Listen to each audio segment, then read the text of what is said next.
Hey, bold and beautiful fans. Right now, things are looking absolutely electric over at Forrester Creations. Ridge and Steffy are riding high, Thomas is back in the building, and everybody seems to think they've got total control over the fashion world in Los Angeles. But hold on, because there are some serious storm clouds gathering on the horizon, and they've got everything to do with Thomas Forrester and a ticking time bomb of a secret that could blow the whole Forrester family dynasty wide open, and I mean wide open. It's Belinda from Soap Dirt, and today we're going deep on all the red flags that Bold and Beautiful has been quietly dropping for weeks now about what could go very, very wrong for Thomas and how one bad move might not just hurt him, it could bring Steffy and Ridge crashing down with him.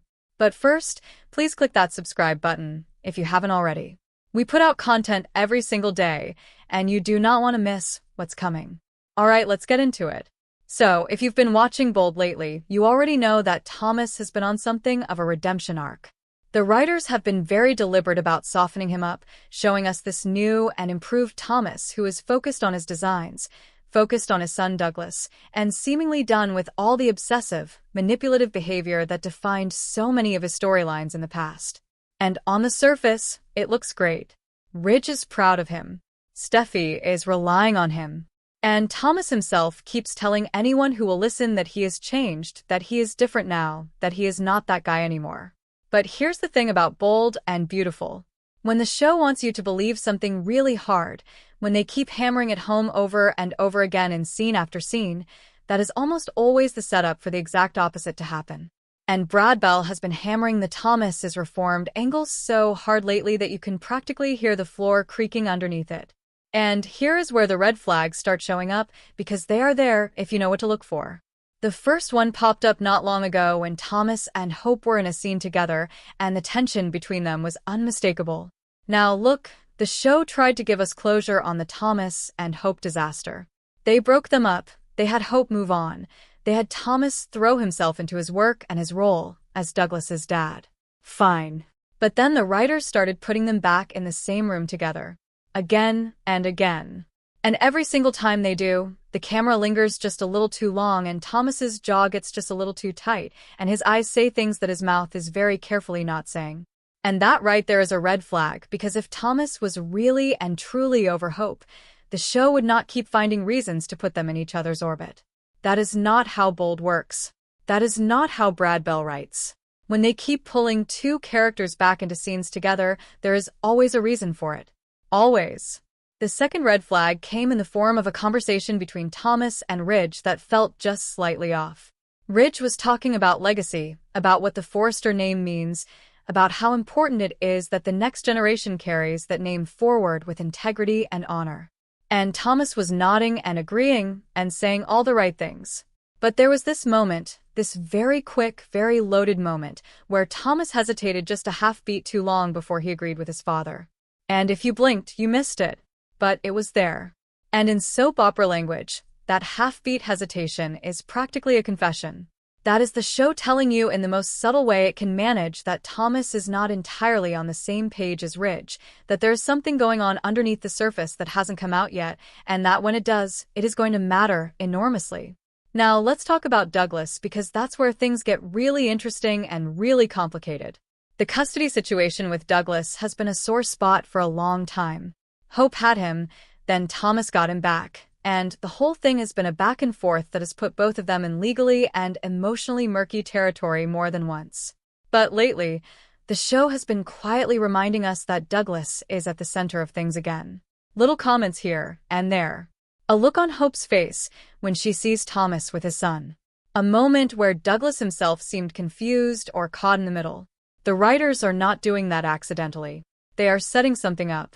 And if Thomas's grip on his own stability starts to slip, if the old patterns start coming back, Douglas is going to be right in the middle of it again. And that is going to force a confrontation between Hope and Thomas that the show has been building toward whether we realized it or not. Here's the third red flag, and honestly, this one might be the biggest one of all. The show has been very quietly, very carefully laying the groundwork around Thomas's design work and the question of credit and ownership. Now, this might sound dry, it might sound like business stuff, and on any other show maybe it would be. But on Bold and Beautiful, the fashion house is everything. The collections, the lines, the designs, they are the battlefield. They are where all the real wars get fought. And there have been a couple of scenes recently where the question of who deserves credit for certain design choices has been dangled just slightly in front of us, and then dropped before it could go anywhere. That is a plant. That is Brad Bell dropping a seed into the soil and walking away because he wants you to forget about it, so that when it blooms, it feels like a surprise. It is not going to be a surprise to us, though, because we have been paying attention. Think about it this way.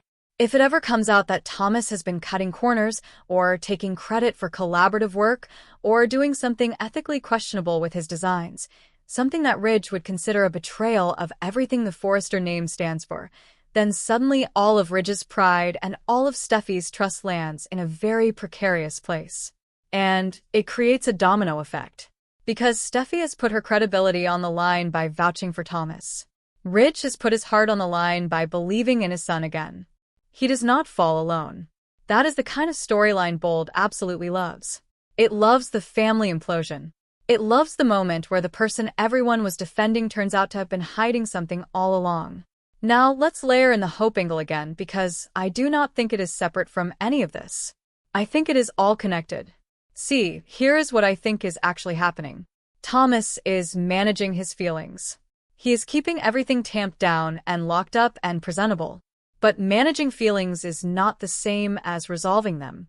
And on a soap opera, you can only manage for so long before something cracks it open. It might be a moment of weakness. It might be a confrontation. It might be something involving Douglas that sends Thomas spiraling back into protective mode, and suddenly all of those carefully managed feelings stop being so carefully managed. And the moment that happens, everything he has built, this whole new image, this reformed Thomas narrative, is going to be under enormous pressure. And here is where it could get genuinely explosive in terms of story consequences.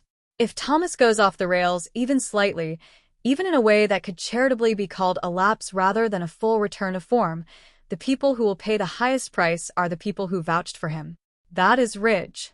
That is Steffy. And honestly, that might be the story. Not just Thomas falling, but Ridge having to reckon with what his unconditional faith in his son cost everyone around them. Bold and Beautiful loves a good reckoning. They love putting Ridge in a position where he has to choose between his pride and the truth, and they love watching him get it wrong at least once before he gets it right. So when you put all of these red flags together, the loaded scenes with Hope, the hesitation in conversations with Ridge, the quiet background noise around design credit and professional integrity, the slow simmer of the Douglas situation, and the general rule of Brad Bell's writing, which is that if they keep telling you someone has changed, they probably haven't, you start to see the shape of what might be coming. And it is not pretty for the Forrester family. Now, could I be wrong about this? Sure. The show could keep Thomas on the straight and narrow and find other ways to generate drama. But Bold and Beautiful does not typically invest this much setup energy in a character just to leave them static. Thomas Forrester is one of the most dramatically combustible characters on this show, and the writers know it. They have been very patient with this slow burn, and patience on a soap opera almost always means there is a very big payoff on the way. The only question is timing. The only question is what specific event is going to be the match that lights all of this up. My instinct? It is going to involve Douglas directly, or it is going to involve something coming to light about the designs, or it is going to be triggered by Hope in a situation neither of them planned. Maybe all three converging at once, because that is very much the Bold and Beautiful way. They love a perfect storm. They love when three separate slow-burning fuses all meet at the same powder keg at the same time. And when that happens, you are going to want to be watching because the fallout for the entire Forrester family could be genuinely seismic. Steffy has worked so hard to stabilize that company and that family. Ridge has put so much of himself into believing in Thomas. And if Thomas unravels, it does not just hurt Thomas. It rewrites the story of everyone who stood behind him. So keep your eyes open, keep watching the background of those scenes, keep listening for the moments where a character hesitates or phrases something just a little too carefully because Bold and Beautiful has been leaving a trail of breadcrumbs, and today we followed them as far as they go. Thank you so much for being here with us. Make sure you are following Soap Dirt wherever you listen to your podcasts because we are on Apple Podcasts, Spotify, iHeartRadio, and all the major platforms.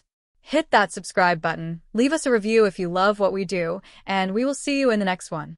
That comes in well over 6,000 characters and mirrors the original structure.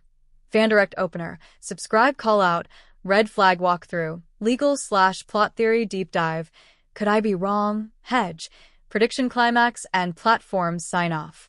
The voice, pacing, and style all match the soap dirt formula. Let me know if you want it adjusted, different characters, a different storyline focus, or a different episode angle entirely.